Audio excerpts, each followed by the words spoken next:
नमस्कार, आप देख रहे हैं खेल समाचार। मैं हूं सुचित्रा। सबसे पहले एक नजर इस वक्त की खेल सुर्खियों पर।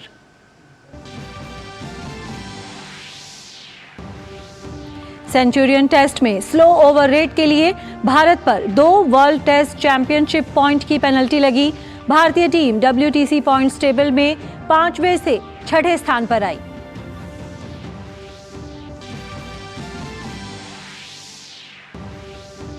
ऑस्ट्रेलिया ने पाकिस्तान को मेलबर्न टेस्ट में 79 रन से हराया। पैट कमिंस चुने गए player of the match. Australia ने 3 मैच की सीरीज में 2-0 की बढ़त बनाई।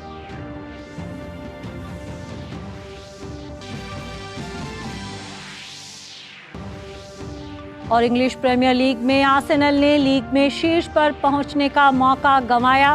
वेस्ट हैम यूनाइटेड ने आर्सेनल को 2-0 से दी मात। खबर विस्तार से। सेंचुरियन टेस्ट में स्लो ओवर रेट के लिए भारत पर 2 वर्ल्ड टेस्ट चैंपियनशिप पॉइंट्स की पेनल्टी लगाई गई है। इसके चलते भारतीय team World Test Championship points table में 5वें से 6ठे स्थान पर आ गई है। भारतीय टीम निर्धारित समय के बाद 2 ओवर पीछे थी। टीम पर मैच फी का 10% जुर्माना भी लगाया गया है। आवेश खान को दक्षिण अफ्रीका के खिलाफ होने वाले दूसरे टेस्ट से पहले भारत के टेस्ट दल में शामिल किया गया है। आवेश को चोटग्रस्त मोहम्मद शामी के स्थान पर दल में शामिल किया गया है। शामी के टखने में चोट लग गई थी। दक्षिण अफ्रीका में टेस्ट सीरीज जीतने का भारत का सपना सेंचुरियन टेस्ट में हार के साथ टूट गया। महज 3 दिन के अंदर ही टीम इंडिया को हार मिली और टीम ने खुद को हर मोर्चे पर कमजोर पाया। तो आइए इस रिपोर्ट के जरिए समझते हैं कि आखिर हार की बड़ी वजह क्या रही। भारतीय टीम को दक्षिण अफ्रीका के खिलाफ सेंचुरियन टेस्ट मैच में महज 3 दिनों के अंदर ही हार का मुंह देखना पड़ा। इस हार के बाद अब टीम इंडिया का दक्षिण अफ्रीका में सीरीज जीतने का इंतजार और बढ़ गया है। मैच में भारतीय टीम को पारी और 32 रनों से हार का मुंह देखना पड़ा।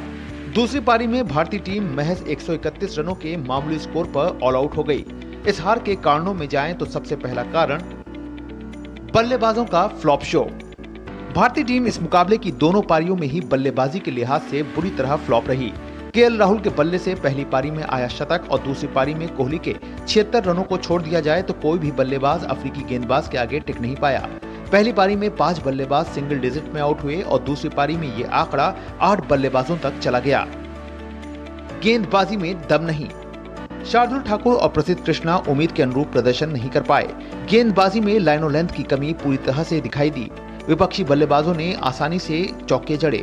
शार्दुल ठाकुर ने 19 ओवर में 101 रन खर्च किए, वहीं प्रसिद्ध कृष्णा ने 20 ओवर में 93 रन लुटाए।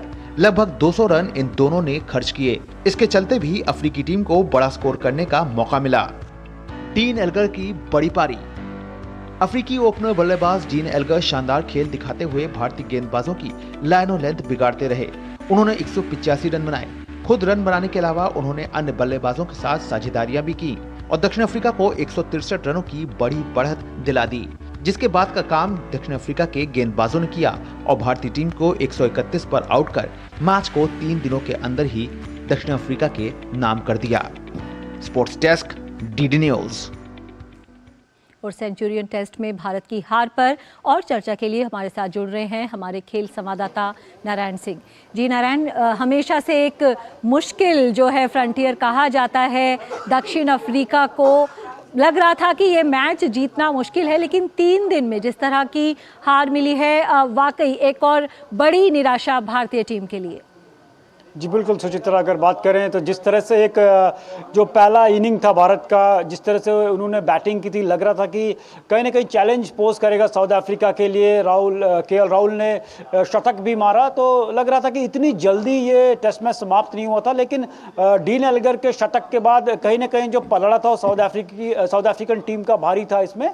लेकिन जो 3rd डे होता है टेस्ट क्रिकेट में, उसको मूविंग डे कहा जाता है और मूविंग डे को ही उन्होंने फाइनल डे बना दिया साउथ अफ्रीका ने, क्योंकि कुछ गलतियां की जो भारतीय टीम के लिहाज से आप देखें तो जो दूसरा दिन था, सेकंड डे को किस तरह से जो अप्रोच किया कप्तान रोहित शर्मा ने, जो लंच के बाद जो वो अपने बॉलर्स को उन्होंने चेंज किया। इससे पहले 49 पे 1 थे और जो अपने बॉलर्स को प्रसिद्ध कृष्णा और शार्दुल ठाकुर के लेके आए जसप्रीत बुमराह और मोहम्मद सिराज की जगह, तो वो एक कहीं ना कहीं लगता है कि वो भी बैकफायर किया। वो समय था भारतीय टीम के लिए कि उसमें आप मौके बनाएं और जो साउथ अफ्रीकन टीम है कुछ और विकेट झटक के उनको बैकफुट पे लाए, लेकिन वही मौका जो कह सकते हैं कि जो डीन एल्गर थे वहीं पर उन्होंने अपने आप को स्थापित किया और एक रैपिड सेंचुरी बनाकर जो साउथ अफ्रीका था उसको एक एज दे दिया। और जो फाइनल फ्रंटियर का सपना था भारत का कि साउथ अफ्रीका के में सीरीज जीते, वो कहीं ना कहीं अधूरा रह गया। और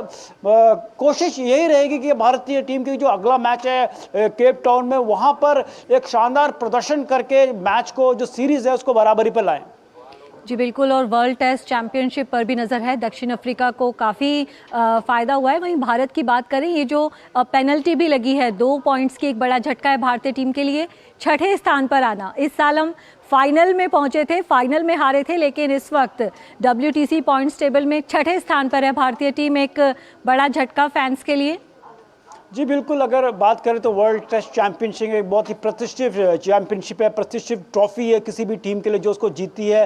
भारत ने जो पिछले 2 एडिशन हुए थे दोनों में ही अगर बात करें तो फाइनल में प्रवेश किया था, लेकिन वो उस ट्रॉफी को जीत नहीं पाई। लेकिन जिस तरह से अभी कहते हैं वो काफ़ी शुरुआती दौर है ये जो साइकिल है वर्ल्ड टेस्ट चैंपियनशिप का, तो हम कह सकते हैं कि इतनी बहुत जल्दबाजी होगी कि कहना कि जो भारत का जो सफ़र है उसमें उसको झटका लगा, क्योंकि अभी शुरुआती सफ़र है और काफ़ी मैचेस खेलने हैं इसके बाद। तो कहीं ना कहीं इस मैच से संभलते हुए उनको अपनी क्रिकेट को ट्रैक पे लाना होगा। जो गलतियां इस मैच में की, थोड़ा लग रहा था कि टीम इतनी पूरी तरह से प्रिपेयर्ड नहीं है और कप्तान भी अपने लय में नहीं दिखे। रोहित शर्मा जिसके लिए जाने जाते हैं, क्योंकि पिछले कुछ हफ्ते काफ़ी उनके लिए डिसअपॉइंटिंग रहे। जिस तरह से वर्ल्ड कप का फाइनल हारना है, उन्होंने इस बात को भी एक्सपेक्ट किया कि इतना आसान नहीं होता इतनी उस हार से उभरना, और उसके बाद जो मुंबई इंडियन की कप्तानी है उससे भी उनको हटाया गया। तो ये काफ़ी चीज़ें फ़र्क करती हैं और प्रैक्टिस जो होती है, शायद अगर इंडियन जो बॉलर हैं वो परिस्थितियों को मुझे लगता है इसकी मैच में समझने में थोड़ा समय लगाया। अगर जसप्रीत बुमराह की बात करें तो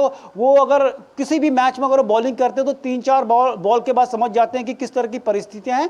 लेकिन यहां पर देखा गया कि जो हमने मैच में देखा कि जिस तरह की बॉलिंग हो रही थी, हम भारतीय बॉलर स्विंग पे ज़्यादा फोकस कर रहे थे। जो 6-7 मीटर का दायरा होता है वहां पर वो स्विंग और बॉल को स्लोली रिलीज करके स्विंग के जरिए जो साउथ अफ्रीकन बैट्समैन है उनको धराशायी करने की कोशिश कर रहे थे। वहीं जो इसके विपरीत जो साउथ अफ्रीकन गेंदबाज है उन्होंने भी 6-7 मीटर के दायरे में बॉलिंग की, जहां पर काफी विकेट भी मिलते हैं बॉलर्स को। लेकिन उन्होंने जो स्ट्रैटेजी अपनाई, स्विंग न करके उन्होंने जो डेक है, जो पिच है, उस पर एकदम हार्डली बॉल को हिट किया और एक जो बाउंस जनरेट हुआ उससे कहीं ना कहीं उन्होंने भारतीय जो बैट्समैन है उनको परेशानी में डाला।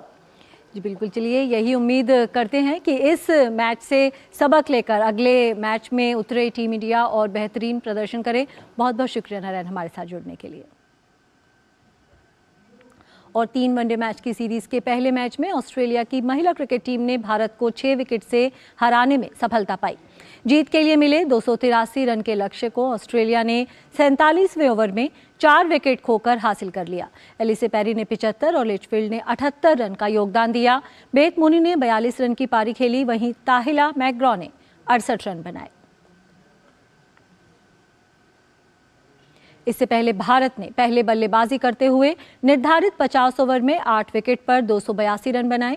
यास्तिका भाटिया ने 49 रन की पारी खेली, वहीं दीप्ति शर्मा ने 21 रन का योगदान दिया।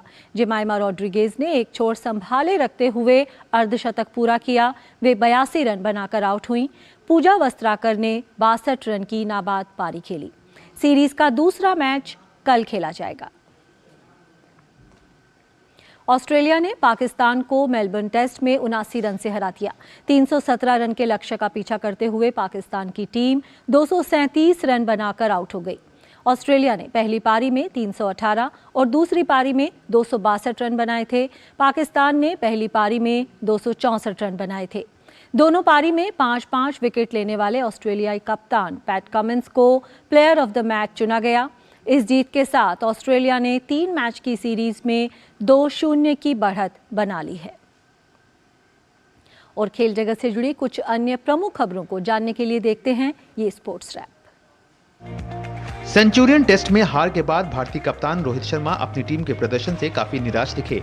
मैच के बाद उन्होंने कहा कि दक्षिण अफ्रीका टीम को हल्के में लेना पड़ गया भारी।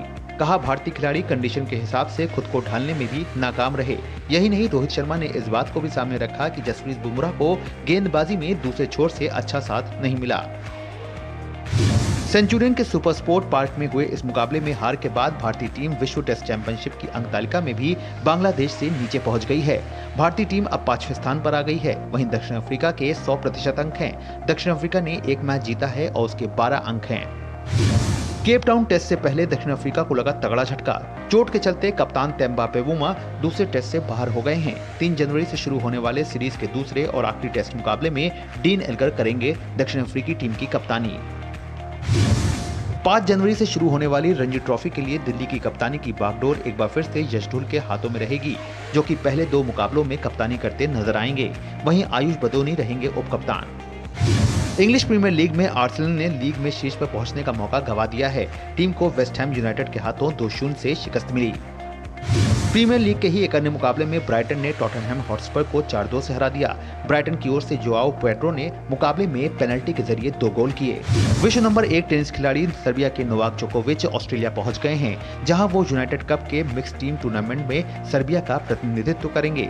साल के पहले ग्रैंड स्लैम ऑस्ट्रेलियन ओपन को लेकर भी जोकोविच हैं बेहद गंभीर। अब आपको मिलवाते हैं एक ऐसी एथलीट से जो देश और दुनिया भर में खेल प्रशंसकों के लिए एक मिसाल हैं। 95 साल की मास्टर एथलीट भगवानी देवी ने अपने करियर में एक नहीं बल्कि कई अंतर्राष्ट्रीय मेडल जीते हैं। वे आज भी न केवल राष्ट्रीय और अंतर्राष्ट्रीय स्तर की प्रतियोगिताओं में हिस्सा लेती हैं, बल्कि पदक जीतकर देश का नाम रोशन कर रही हैं। देखिए ये खास रिपोर्ट।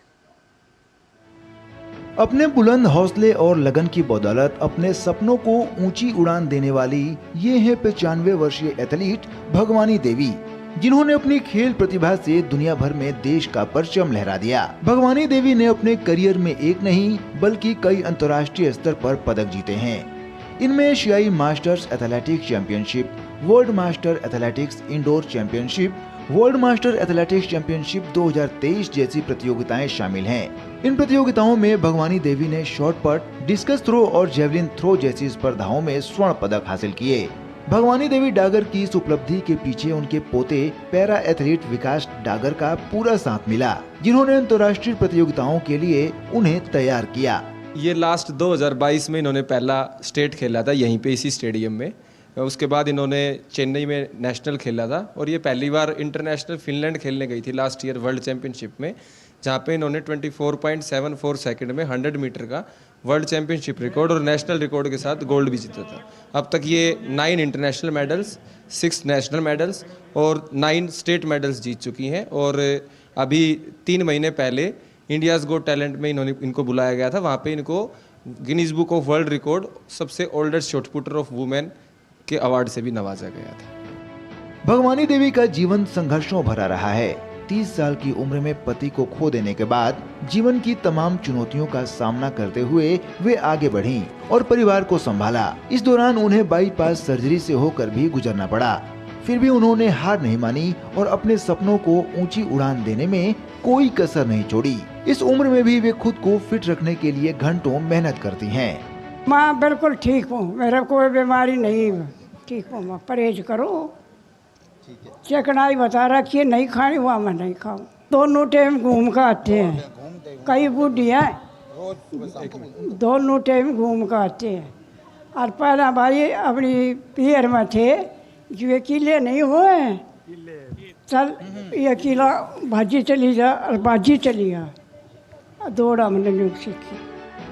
हाल ही में दिल्ली मास्टर्स एथलीट मीट में स्वर्ण पदक जीतने वाली भगवानी देवी ने देश के युवाओं को संदेश देते हुए कहा कि खूब खेलो और दुनिया भर में देश का नाम रोशन करो।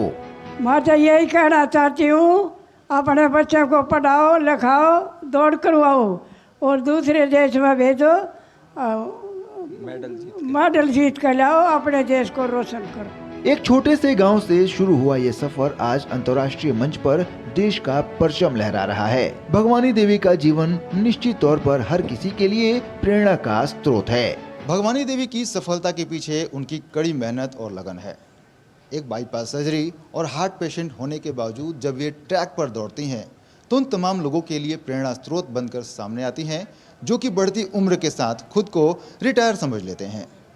कैमरामैन मोंटी के साथ मैं सुशील कुमार, डीडी न्यूज़, दिल्ली। तो वाकई सबके लिए एक मिसाल हैं भगवानी देवी। अब बात कर लेते हैं जोकोविच की। टेनिस स्टार नोवाक जोकोविच का कहना है कि वे अभी लंबे समय तक टेनिस खेलने के लिए तैयार हैं। कार्लोस अल्कराज के खिलाफ एक प्रदर्शनी मैच से पहले जोकोविच ने कहा कि उनका प्लान 40 साल के बाद भी टेनिस खेलते रहने का है।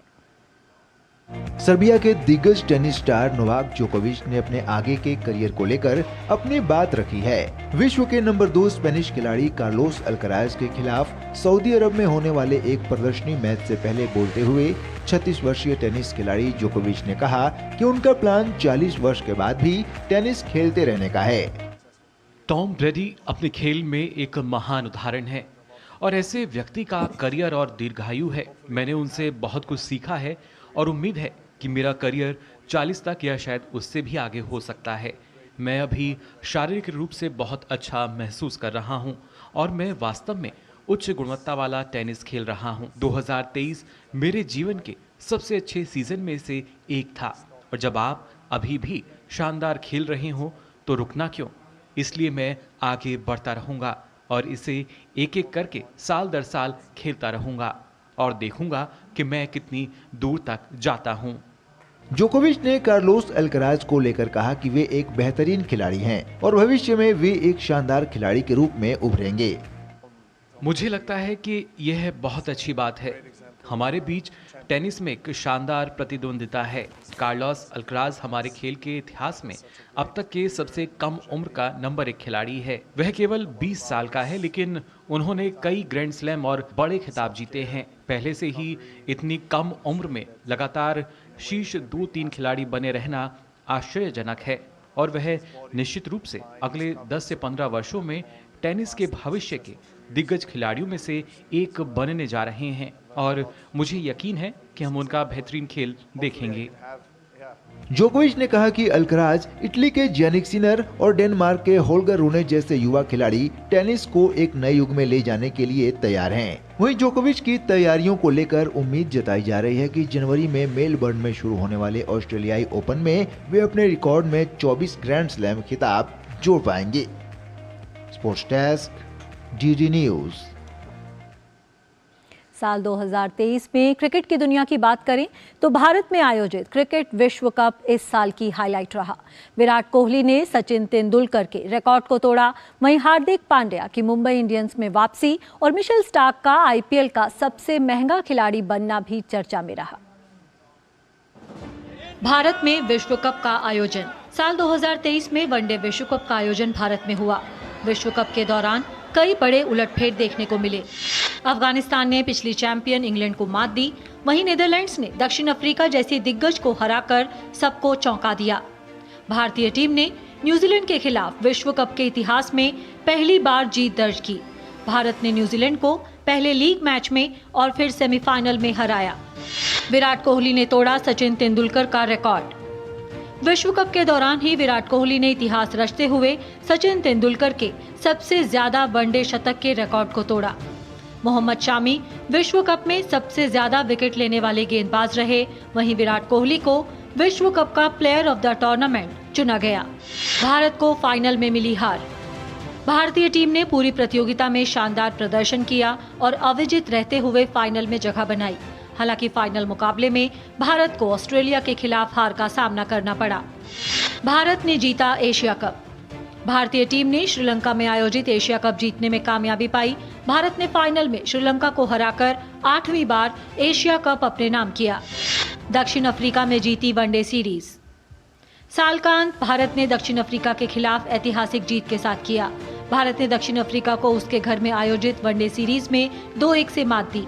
ये दक्षिण अफ्रीका में भारत की दूसरी वनडे सीरीज जीत रही। चेन्नई सुपर किंग्स बनी IPL champion. Indian Premier League में इस साल चेन्नई सुपर किंग्स चैंपियन बनी। चेन्नई की टीम फाइनल में गुजरात टाइटंस को मात देकर 5वीं बार आईपीएल चैंपियन बनी। हार्दिक पांड्या की मुंबई इंडियंस में वापसी।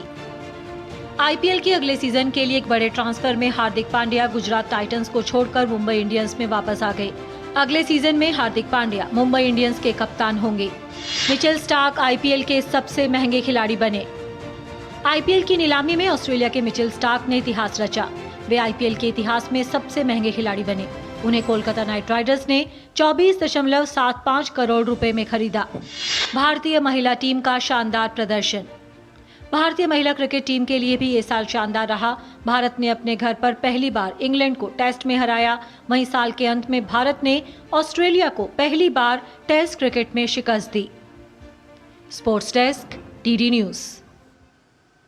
और अब एक नजर डाल लेते हैं इस साल हॉकी की दुनिया की तमाम हलचल पर। साल 2023 हॉकी के लिए काफी यादगार रहा। साल के शुरू में आयोजित हुए हॉकी विश्व कप में जर्मनी ने पुरुष हॉकी विश्व कप का खिताब अपने नाम किया। भुवनेश्वर के कलिंग स्टेडियम में खेले गए फाइनल मुकाबले में जर्मनी ने गत चैंपियन बेल्जियम को शूटआउट में 5-4 से मात दी। जर्मनी का यह तीसरा वर्ल्ड कप खिताब था और उसने खिताबी जीत के मामले में ऑस्ट्रेलिया और नीदरलैंड्स की बराबरी की। पुरुष हॉकी विश्व कप में सर्वाधिक खिताब जीतने का रिकॉर्ड पाकिस्तान के नाम दर्ज था। पाकिस्तान ने 4 बार ट्रॉफी अपने नाम की है। वहीं भारत इस विश्व कप में 9वें स्थान पर रहा। एशियाई चैंपियंस ट्रॉफी 2023 को भारत के चेन्नई में स्थित मेयर राधाकृष्णन स्टेडियम में आयोजित किया गया। Bharat, Korea, Malaysia, Pakistan, Japan और पीपल्स रिपब्लिक ऑफ चाइना सहित एशिया की 6 टीमों ने चैंपियंस ट्रॉफी हॉकी टूर्नामेंट में अपनी चुनौती पेश की। भारतीय पुरुष हॉकी टीम ने फाइनल में मलेशिया को 4-3 से हराकर रिकॉर्ड चौथी बार खिताब अपने नाम किया। एशियन गेम्स 2023 पुरुष हॉकी के फाइनल में भारत ने जापान को 5-1 से हरा दिया। इस जीत से भारत ने न केवल स्वर्ण पदक हासिल किया बल्कि आगामी पेरिस ओलंपिक 2024 में जगह सुनिश्चित की। यह जीत 1966, 1988 और 2014 के संस्करणों में जीत के बाद एशियाई खेलों में भारतीय पुरुष हॉकी टीम का चौथा स्वर्ण पदक था। साल के अंत में भारत ने जूनियर पुरुष हॉकी विश्व कप के लीग राउंड में अच्छा प्रदर्शन किया और सेमीफाइनल तक का सफर तय किया, लेकिन अंतिम 4 में जर्मनी ने भारत का खिताब जीतने का सपना तोड़ दिया।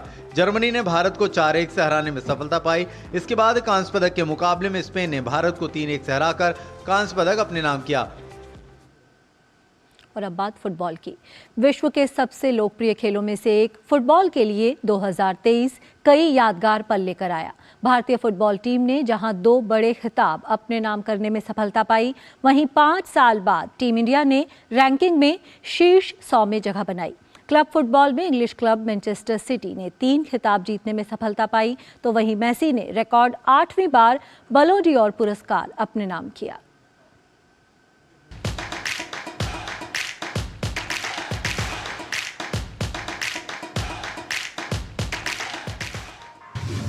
भारतीय फुटबॉल ने हासिल किया बड़ा मुकाम।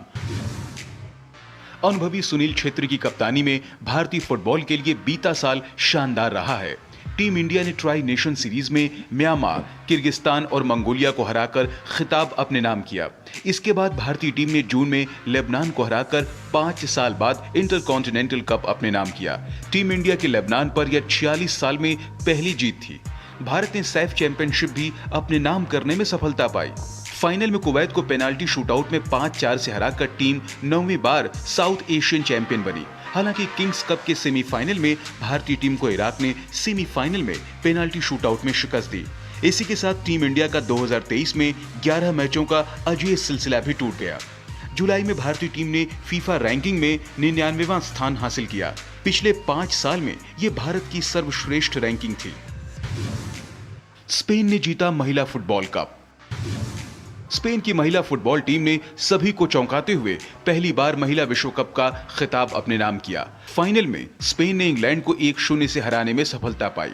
विश्व खिताब के सफर में स्पेन ने केवल 1 मैच गंवाया। पूरी प्रतियोगिता में स्पेन की टीम ने 18 गोल किए। पुरुष और महिला विश्व कप जीतने वाला स्पेन दूसरा देश बना। मैनचेस्टर सिटी का करिश्माई प्रदर्शन।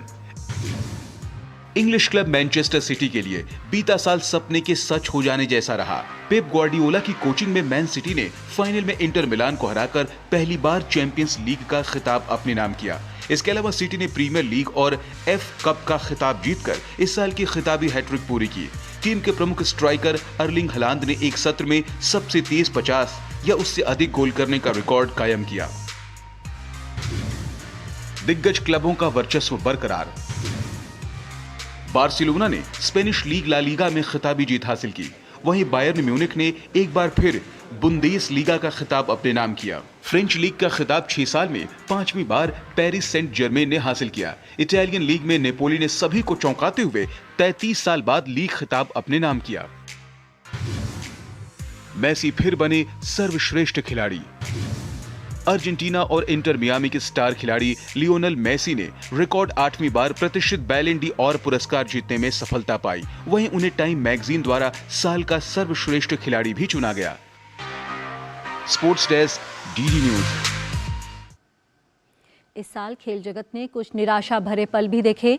खेल की दुनिया से कई दिग्गज खिलाड़ी अलविदा कह गए।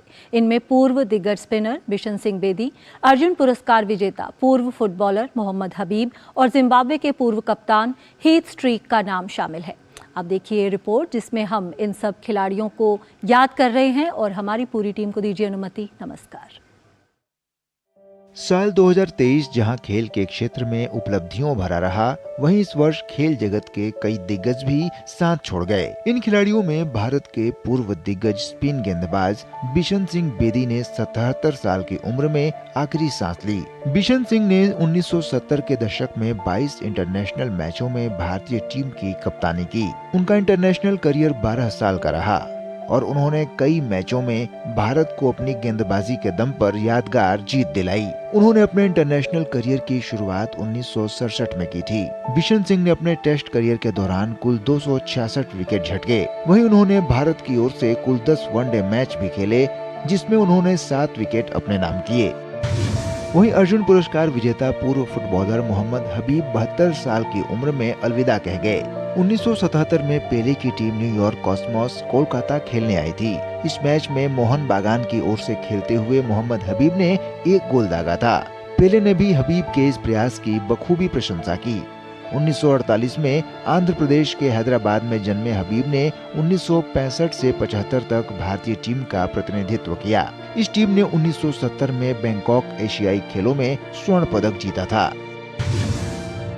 जिम्बाब्वे के पूर्व कप्तान हीथ स्ट्रीक ने 49 साल की उम्र में आखिरी सांस ली। वे इस साल 3 सितंबर को दुनिया को अलविदा कह गए। महानतम क्रिकेटरों में से एक स्ट्रीक ने टेस्ट में 216 और वनडे में 239 विकेट लिए। वे टेस्ट और वनडे करियर दोनों में 100 विकेट लेने वाले जिम्बाब्वे के पहले क्रिकेटर थे। हीथ स्ट्रीक ने जिम्बाब्वे के लिए खेलते हुए कई ऐसे रिकॉर्ड बनाए जो आज भी जिम्बाब्वे के एकमात्र गेंदबाज के रूप में शुमार हैं, जिनके नाम 100 से अधिक टेस्ट विकेट और 200 से अधिक वनडे विकेट रहे। उन्होंने 2000 के दशक में जिम्बाब्वे की कप्तानी की थी। Sports desk, DD news.